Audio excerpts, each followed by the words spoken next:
बिस्मिल्लाहिर्रहमानिर्रहीम। मेरा नाम शकील आवान है और मेरा ताल्लुक़ हदफ कॉलेज पेशावर से है। मैं आपका मैथ्स का टीचर हूँ।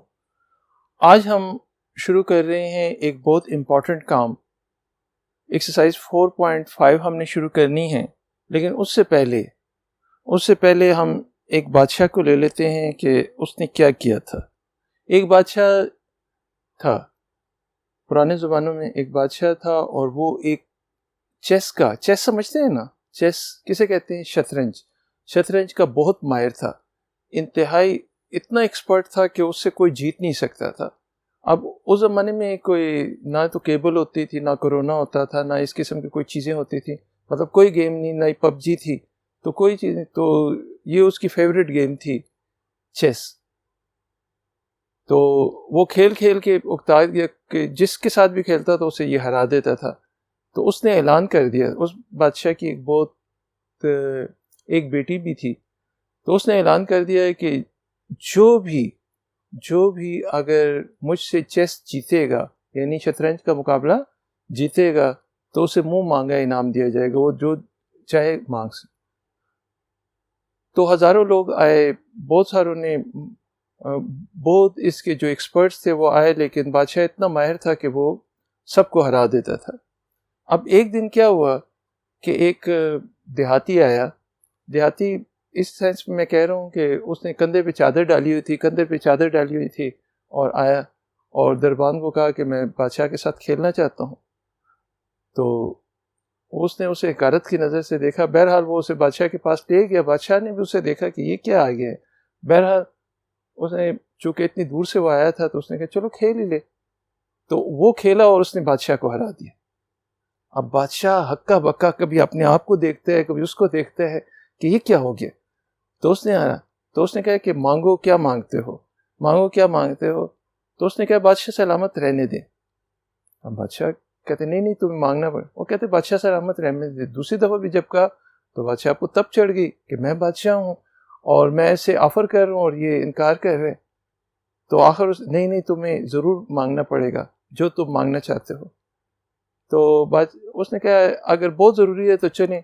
आपने चेस देखी होगी, चेस में टोटल कितने खाने होते हैं? 64 खाने होते हैं। तो उसने कहा कि बादशाह सलामत इस तरह करें कि चावल के दाने नहीं होते, चावल के दाने बस इस तरीके से करें कि ये चेस के खाने हैं, तो पहले खाने में 1 दाना, दूसरे में 2, अगले में 4, अगले में 8, अगले में 16 एंड सो ऑन। तो ये बस चेस में जितने भी खाने हैं, ये खाने इस तरीके से डबल करके भर दे। तो बादशाह ने उसे कहा कि शतरंज तो अच्छी खेलते हो, लेकिन मांगना तुम्हें नहीं आता।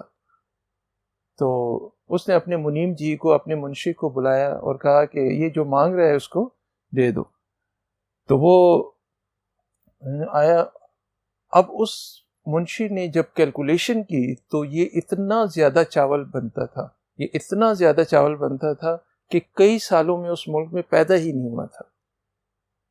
तो ये कैलकुलेशन कैसी थी? मैंने आपको शुरू में कहा था, इससे पिछले वाले लेक्चर में शायद मैंने कहा था कि आप घर जाएं और अपने अब्बू को कहें कि मुझे सिर्फ 1 महीने तक पैसे दो। कितने महीने तक? सिर्फ 1 महीने तक पैसे दो, तो मैं आपका सारा खर्च उठाऊंगा, मैं आपको हज भी करवाऊंगा, आपके लिए नया घर भी लूंगा, गाड़ी भी लूंगा, और हो सकता है आपकी दूसरी शादी भी करा दूं। तो अगर वो आपको सिर्फ 1 महीने तक पैसे दे दें, तो मैंने आपको कहा था कि ये 1 प्लस, पहले दिन कितने? 1 रुपए दे, दूसरे दिन 2 रुपए, अगले दिन 4 रुपए, अगले दिन 8 रुपए, नेक्स्ट डे पे 16, नेक्स्ट डे पे 32 एंड सो ऑन। आपने जनवरी के महीने में पैसे मांगे थे, तो जनवरी में कितने दिन होते हैं? 31, अप टू 31 टर्म्स, 31 डेज तक अगर आप पैसे। तो मैंने कहा था कि इस सब को अगर कैलकुलेट करें तो टोटल कितना अमाउंट आएगा? तो ये तकरीबन 214 करोड़ रुपए बनते हैं। कितने बनते हैं? 214 करोड़। तो इस एक्सरसाइज में हमने यही कैलकुलेट करना है। ये आप जरा इन नंबर्स को देखें इन नंबर्स में खाली प्लस आ गया है। इन नंबर्स को देखें, इन नंबर्स में क्या है, 1 है, 2 है, 4 है, 8 है। तो मल्टीप्लाई करने से आता है या ऐड करने से? मल्टीप्लाई करने से आता है। तो ये कौन सी प्रोग्रेशन होगी? Geometric progression. और इसी के दरमियान में अगर प्लस आ जाए तो इसको हम क्या कह देते हैं? Geometric series. इसको हम क्या कहेंगे? Geometric series. अब ज्योमेट्रिक सीरीज का सम, ज्योमेट्रिक सीरीज को के लिए फार्मूला हमने वो करना है, तो उसके लिए बाज़ औक़ात पेपर में क्वेश्चन भी आ जाते हैं कि वैसे प्रूफ इसके नहीं आते होते, लेकिन मैं वैसे बता रहा हूँ। फर्ज करें ये ज्योमेट्रिक सीरीज है। Let Sn is equal to A1 plus A2 plus A3 plus AN। अब साइड पे ज़रा मुझे ये बताएं कि AN का फार्मूला क्या होता है ज्योमेट्रिक प्रोग्रेशन में? AN का फार्मूला होता है A1 r⁻n - 1, यही होता है ना? तो A2 किसके इक्वल होगा? A1 r। A3 किसके इक्वल होगा? A1 r²। A4 किसके इक्वल होगा? A1 r³। तो ये मैंने लिख दिया है। अब मुझे ये बताएं कि ये अगर AN है तो इससे पिछले वाली टर्म क्या होगी? ये अगर AN है तो इससे पिछले वाली टर्म AN - 1 प्लस 1। इसी में Sn को मैं ज़रा दोबारा लिखता हूँ। A1, इसकी वैल्यू क्या है? A2 की वैल्यू क्या है? ये सिंपल, ये सिर्फ और सिर्फ वार्म अप है। अच्छा, एक्सरसाइज के लिए हम वार्म अप कर रहे हैं। फार्मूले चूँकि पेपर में नहीं, आप बुक में भी इसका प्रूफ देख लें। इस एक्सरसाइज से पहले इसका प्रूफ मौजूद है, तो वहाँ से भी आप देख सकते हैं। A2 की वैल्यू है A1 r।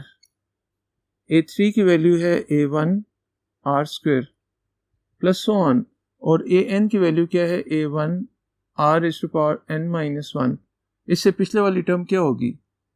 A1 r⁻n - 2 plus 1। इसे इक्वेशन नंबर 1 कह देते हैं। इसे इक्वेशन 1 कहते हैं। अब इसी इक्वेशन को अगर मैं r से मल्टीप्लाई कर देता हूं, मल्टीप्लाई बाय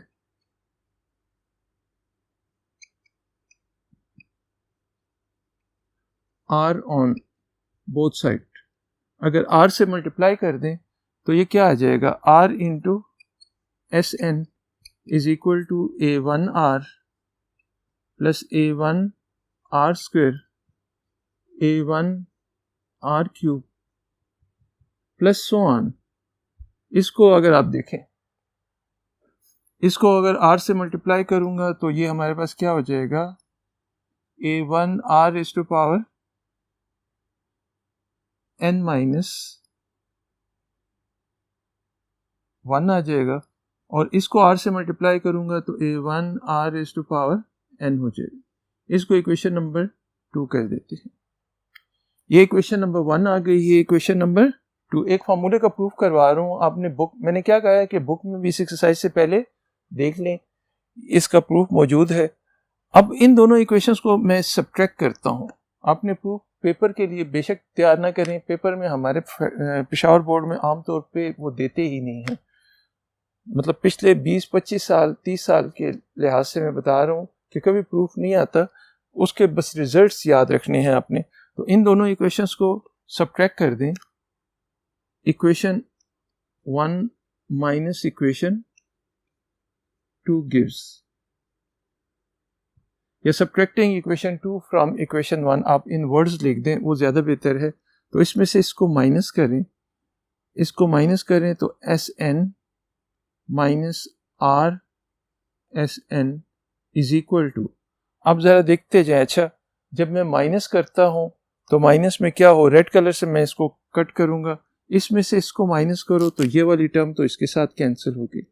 इसमें से इसको माइनस करें, ये वाली टर्म इसके साथ कैंसिल, ये वाली टर्म इससे अगले वाली टर्म के साथ cancel, A1 r power n minus 1 है, ये इसके साथ कैंसिल, ये इससे पिछले वाली टर्म के साथ कैंसिल, तो सिर्फ और सिर्फ दो टर्म रह जाएंगी, एक फर्स्ट टर्म रह जाएगी और एक इसकी कौन सी टर्म रह जाएगी, लास्ट टर्म। तो एक फर्स्ट टर्म रह जाएगी, एक लास्ट टर्म रह जाएगी। तो इसमें से ये हमारे पास आ जाएगा A1 minus A1 r is to power n। इसमें से कॉमन देखें क्या चीज आती है, Sn कॉमन, Sn कॉमन, तो अंदर आ जाएगा 1 minus r is equal to, इसमें से A1 common 1 minus r is to power n divided by nothing, ये चीज आ जाएगी। तो इसको फर्दर डिस्कस करने के लिए नेक्स्ट बोर्ड पे चलते हैं। तो यहां पे देखें Sn की वैल्यू क्या आ जाती है, Sn is equal to 1 minus r को दोनों साइड पे डिवाइड कर दें तो ये आ जाती है A1 into 1 minus r is to power n divided by 1 minus r।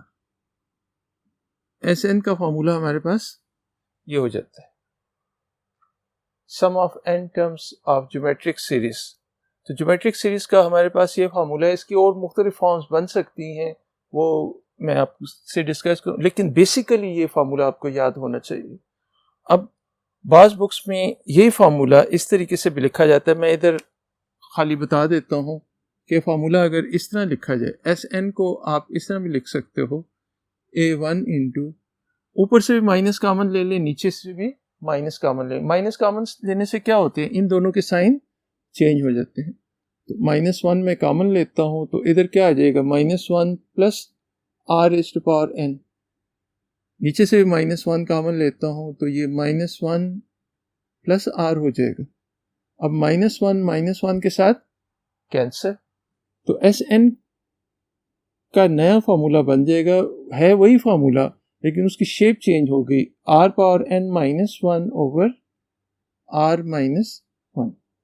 तो Sn का फार्मूला ये भी है, Sn का फार्मूला ये भी है, दोनों ठीक है, दोनों यूज कर सकते हैं। लेकिन आपको सिर्फ सहूलत के लिए बता रहा हूं कि इफ r की वैल्यू लेस देन 1 हो तो ये यूज करें, r की वैल्यू ग्रेटर देन 1 हो तो ये यूज करें। अगर आपके r की वैल्यू ग्रेटर देन 1 हो तो ये भी यूज कर सकते हैं, लेकिन थोड़ी सी कैलकुलेशन में प्रॉब्लम होगी, कैलकुलेशन ज़रा लंबी हो जाएगी। तो अगर लेस देन 1 हो तो बेहतर है ये वाला, मैं कंपल्सरी नहीं कह रहा हूँ, मैं कह रहा हूँ कि बेहतर है कि r ग्रेटर देन 1 हो तो ये वाला फार्मूला यूज़ करें, r लेस देन 1 हो तो ये वाला यूज़ करें। लेकिन अब गलती से सिर्फ आपने यही यूज़ किया है तो दोनों के लिए आप एक ही यूज़ कर सकते हो, वो कोई पाबंदी नहीं है, कैलकुलेशन थोड़ी सी आपकी लंबी हो जाएगी। तो अब फर्दर देखें ये कौन सा फार्मूला है, फार्मूले को साथ साथ बताते जाएं कि ज्योमेट्रिक सीरीज का फार्मूला है, ज्योमेट्रिक सीरीज का फार्मूला है। अब एक और चीज आपसे पूछनी है, जरा सच सच बतानी है आप लोगों ने। पहली चीज, अगर किसी शरीफ को ताकत दे दें, किसी शरीफ को ताकत दे दें तो क्या होगा, वो और ज्यादा शरीफ होगा कि कमीना हो जाएगा? तो जाहिर है और ज्यादा शरीफ। लेकिन अगर किसी कमीने को ताकत दे दें, किसी कमीने को अगर आप ताकत दे दें, मीन किस्म का पर्सन हो, तो उसको अगर ताकत दे दें तो और ज़्यादा मीन हो जाएगा, और ज़्यादा कमीना हो जाएगा। तो ये मैं कह क्यों रहा हूँ, ये एक रिजल्ट की तरफ हम MCQ में अक्सर पूछा जाता है। अगर आप देखें कोई नंबर है, फर्ज करें r इज इक्वल टू 2 है, तो r स्क्वायर किसके इक्वल होगा, 2 का स्क्वायर 4। ये नंबर जो है इस नंबर से बड़ा है या छोटा है? बड़ा है। बताएं r का क्यूब किसके इक्वल होगा, 2 raise to power 3 is equal to 8। r raise to power 4 किसके इक्वल होगा, 2 raise to power 4 is equal to 16। तो ये कौन सा बंदा था, ग्रेटर देन 1 था, शरीफ बंदा था। कौन सा बंदा था, शरीफ बंदा। अगर शरीफ को आप ताकत दें तो वो और ज़्यादा शरीफ होता जाता है, और ज़्यादा बड़ा होता जाता है। लेकिन अगर आप कमीने को ताकत दें, मिसाल के तौर पे कमीनी वैल्यूज़ मैं इसको कहता होता हूँ, 0 और 1 के दरमियान जो वैल्यूज़ हैं, 0 और 1 के दरमियान जो वैल्यूज़ हैं, ये वैल्यूज़ इनको अगर आप मिसाल के तौर पे मैं 0.1 ले लेता हूँ, 0.1, अब 0.1 का मैं स्क्वायर करता हूँ, 0.1 का स्क्वायर करता हूँ तो 0.01 जो रिजल्ट आता है वो बढ़ जाता है या कम हो जाता है? वो कम हो रहा है। 0.01, 0.1 का क्यूब करता हूँ तो 0.001, 0.1 की पावर 4 करता हूँ तो 0.0001। तो जितनी पावर करता हूँ उतने जीरोस की तादाद बढ़ती जाती है। ये मतलब वो नंबर क्या होता जाता है? छोटा होता जाता है। तो 0.1 रेज़ टू पावर अगर इन्फिनिटी कर दूं तो इतने ज़्यादा ज़ीरो होंगे कि हम काउंट ही नहीं कर सकेंगे। तो याद रखें कि 0.1 raise to power infinity is equal to 0। तो जब भी r की वैल्यू 0 और 1 के दरमियान में हो, r की वैल्यू 0 और कोई भी नंबर की वैल्यू 0 और 1 के दरमियान में हो तो उसकी पावर जब बहुत ज़्यादा इंक्रीज कर देंगे तो वो इन्फिनिटली स्मॉल हो जाएगा, इतना छोटा हो जाएगा कि प्रैक्टिकली आपको नज़र भी नहीं आएगा। तो उसको हम क्या लिख देते हैं? 0। तो यहाँ पे ऊपर वाले रिजल्ट में ही ये रिजल्ट पेपर, मैं फिर कह रहा हूँ कि ये ना घबराएं कि ये है क्या, लेकिन ये कैसे आया है वो थोड़ा सा मैं बता रहा हूँ। अभी हम अपना असल काम शुरू करेंगे। तो S N is equal to a1 into 1 minus R is to if n approaches to infinity, अगर n इन्फिनिटी को अप्रोच करे यानी बहुत लार्ज हो जाए तो s infinity is equal to a1 into, और r की वैल्यू क्या हो? Less than 1। r की वैल्यू लेस देन 1, r 0 और 1 के दरमियान में हो तो इसे 1 माइनस, इधर मैं लिख देता हूँ लिमिट। अगर आपको ये नहीं भी समझ आ रही, थोड़ा सा ये समझने की कोशिश करें क्योंकि बाद में अगली क्लासेस में आपको ये चीज़ काम आएगी। 1 minus R is to power N divided by 1 minus R. तो इसमें n की वजह इन्फिनिटी पुट करें तो r की वैल्यू जब इन्फिनिटी r की वैल्यू लेस देन 1 हो और यानी पॉइंट वाली वैल्यू हो, उस पर इन्फिनिटी पुट कीजिए तो क्या होता है ये मैं आपको बता दूं कि limit n approaches to infinity r power n is equal to 0 if r lies between 0 and 1। 0 और 1 के दरमियान में लाई करे तो ये 0 हो जाता है। तो ये हमारे पास आ जाएगा a1 1 माइनस 0, ये इन्फिनिटी मैंने इस पर अप्लाई कर दी तो 1 माइनस आर, तो this is equal to a1 over 1 minus are.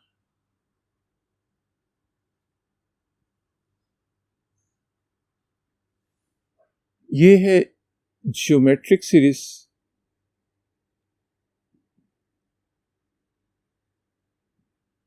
और ये हमारे पास फॉर्मूला बन गया है इन्फिनिट ज्योमेट्रिक सीरीज का फॉर्मूला बन गया। एक सिर्फ ज्योमेट्रिक सीरीज का था, दूसरा इन्फिनिट ज्योमेट्रिक सीरीज का है। तो जब नंबर ऑफ टर्म्स हमारे पास इन्फिनिट हो, और ये फार्मूला उस वक्त लगता है, ये फार्मूला उस वक्त इस्तेमाल होता है कि r की वैल्यू क्या होनी चाहिए? Less than 1। r अगर ग्रेटर देन 1 हो तो ये फार्मूला लग ही नहीं सकता। चलें आए इसको डिस्कस करते हैं, इसको फर्दर डिस्कस करते हैं एक एग्जांपल की मदद से नेक्स्ट बोर्ड पे। अच्छा, फर्ज करें कोई शख्स आपके पास एक सेब रख के गया है। क्या चीज़ रख के गया है? सेब। आपका कोई हमसाया है और आपके पास एक सेब रख के गया है। चलिए सेब बना लेते हैं। बड़ा अच्छा सा सेब रख के गया है, अमानत के तौर पे आपके पास रख के गया है कि रखो, मैं काबुल जा रहा हूँ, अफगानिस्तान जा रहा हूँ और फिर आऊँगा तो आपसे ले लूँगा।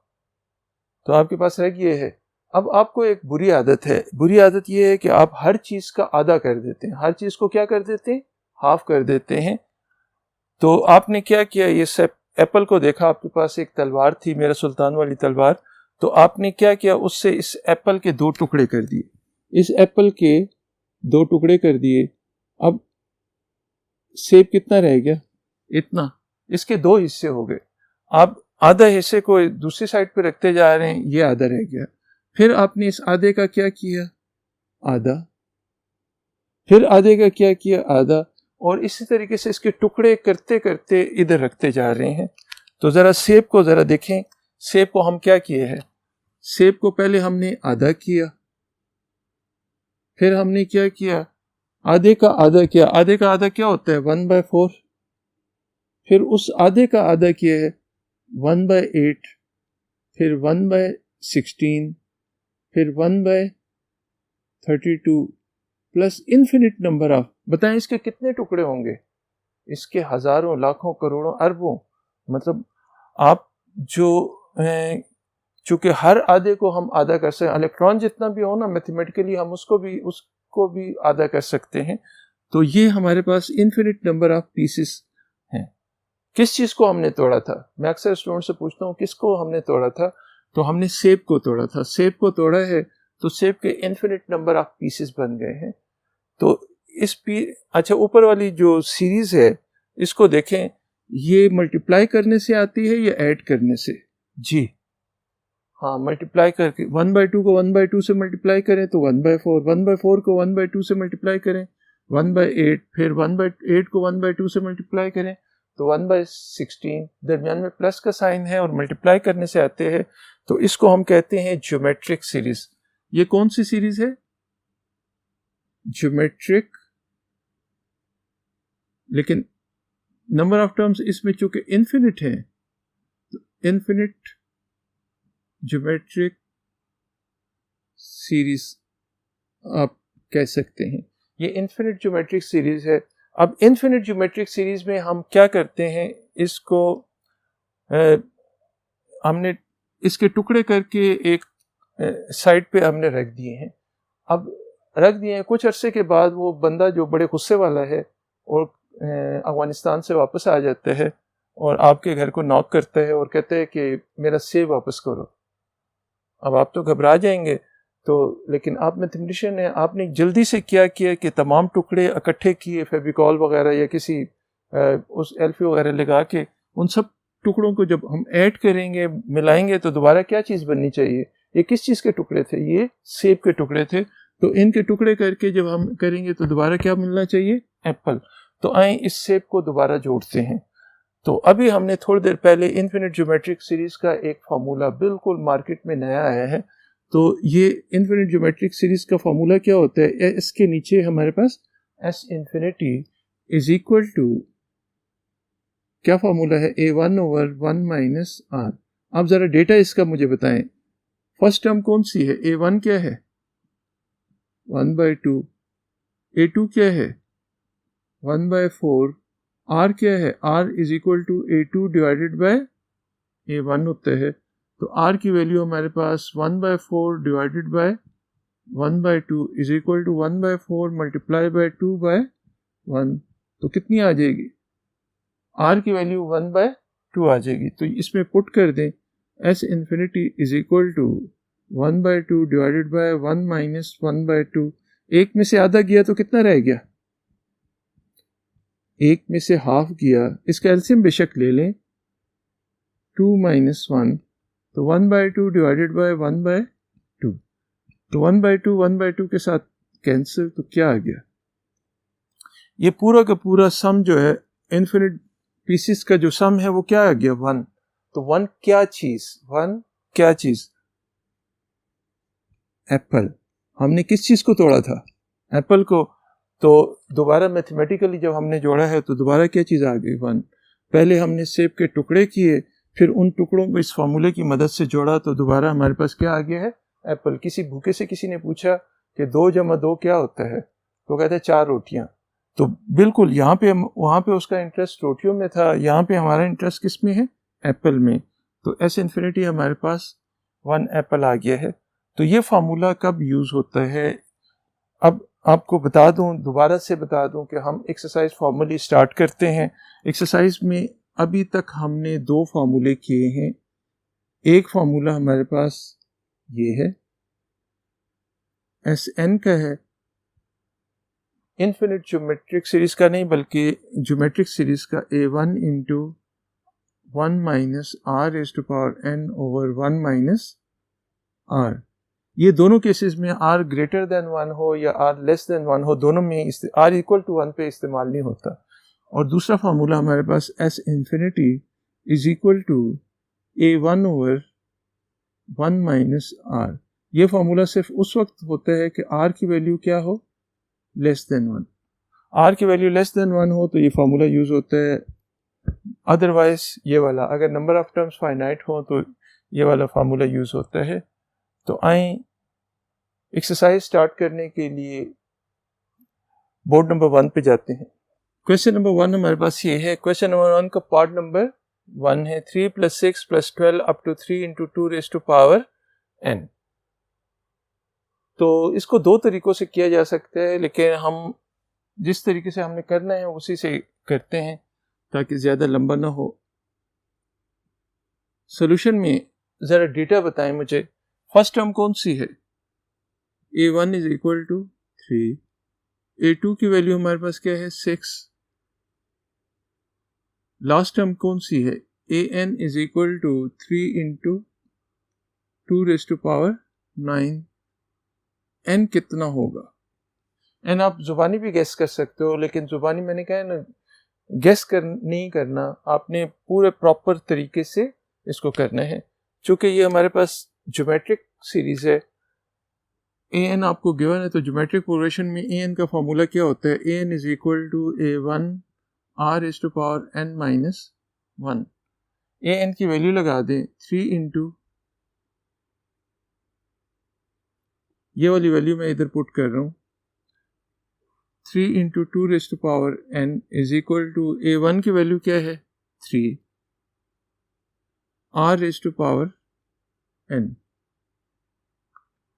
r raise to power n minus 1। r की वैल्यू हमारे पास है, r की वैल्यू हमारे पास 2 है, a2 बाय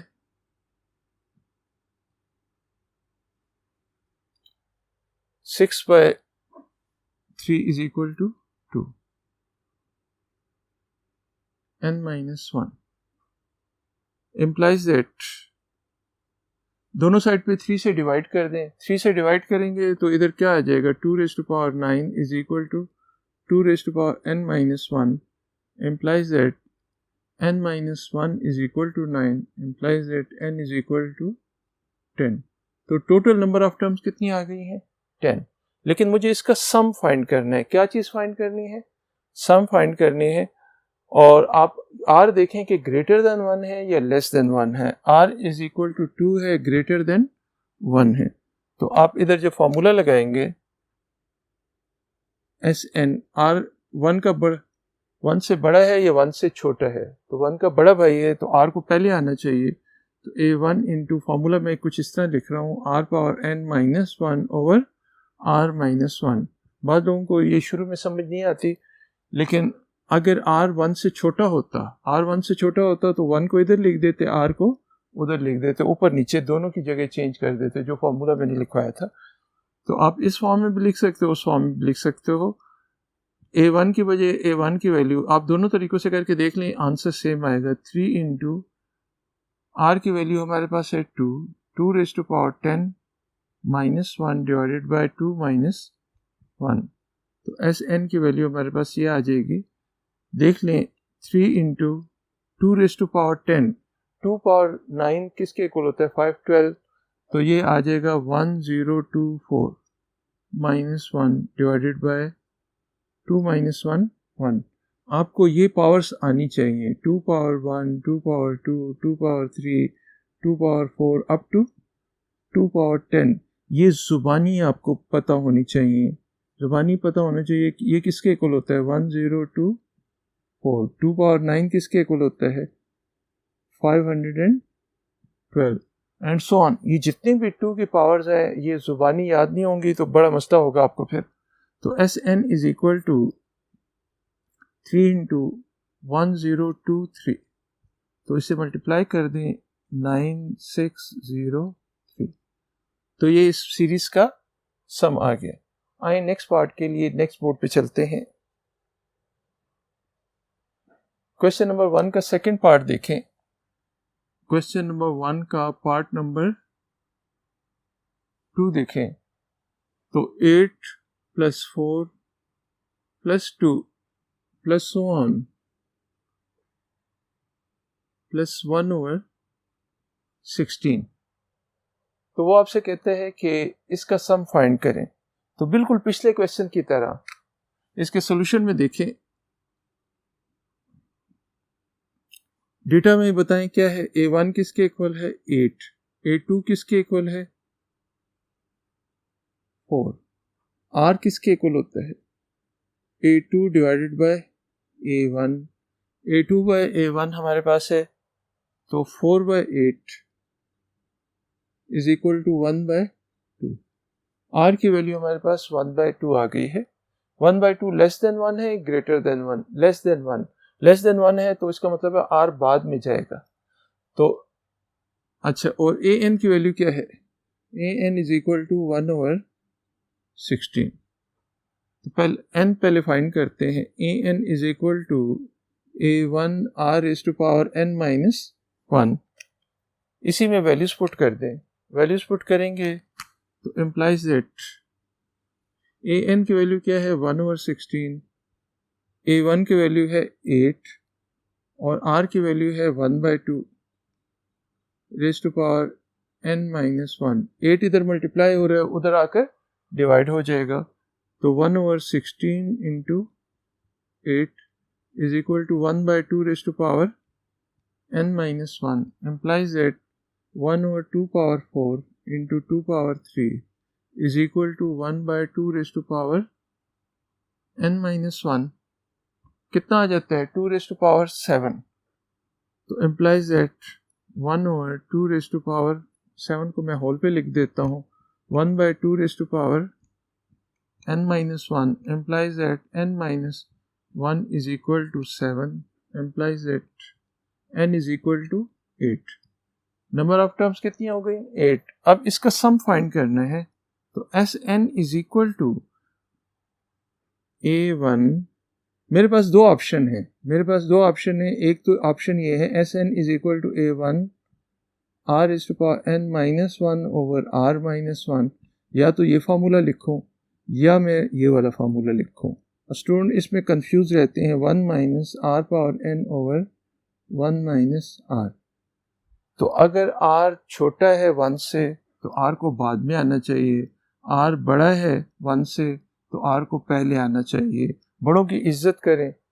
तो ये अगर छोटा है कशर है तो इसको बाद में, अगर बड़ा है तो पहले आना चाहिए। ज़रा कैलकुलेशन आपकी आसान होगी। अदरवाइज आप चाहे दोनों में से जो भी फार्मूला लगा दें you will get the same answer. A1 की अच्छा 1-r⁻n divided by 1-r। Values put करें। A1 की वैल्यू कितनी है 8, 1-1/2 रेज़ टू पावर n है, n से मुराद है 8 डिवाइडेड बाय 1-1/2। तो इसी को इसके आगे लिख देते हैं 8 Sn is equal to 8 into 1-1/2 raise to power 8 कितना होता है 2 रेज़ टू पावर 8, इसीलिए कहा है कि आपको 2 की पावर 256 और 1-1/2 ये तो बेशक जुबानी भी लिख दें, 2 को ऊपर ले जाएं तो ये हमारे पास आ जाता है 16। इन दोनों का एलसीएम ले लें, तो 256 एलसीएम 256 माइनस 1, ये 16 तो ये हमारे पास आ जाएगा 255 डिवाइडेड बाय 16। तो ये क्वेश्चन 1 का कौन सा पार्ट था, सेकंड पार्ट था। इसके थर्ड पार्ट आप लोगों ने करना है। तो आज हम काम को इधर ही ख़त्म करते हैं। तो ये एक्सरसाइज कौन सी थी 4.5 का फार्मूला मैंने डिराइव किया है। थोड़ा सा टाइम हमने ज़ाया किया है लेकिन वो ज़ाया नहीं जाएगा, वो बाद में। बस आपको इस पूरी एक्सरसाइज में ये पता होना चाहिए कि ये वाला फार्मूला r ग्रेटर देन 1 हो, ये वाला फार्मूला हो r लेस देन 1 हो तो ये वाला फार्मूला यूज़ करना है। और एक और फार्मूला बनाया था कि अगर नंबर ऑफ टर्म्स इन्फिनिट हों तो ये हम क्या करेंगे, a1 ओवर 1 माइनस r, ये फार्मूला लगाएंगे। काफ़ी है ना आज के लिए, थैंक यू।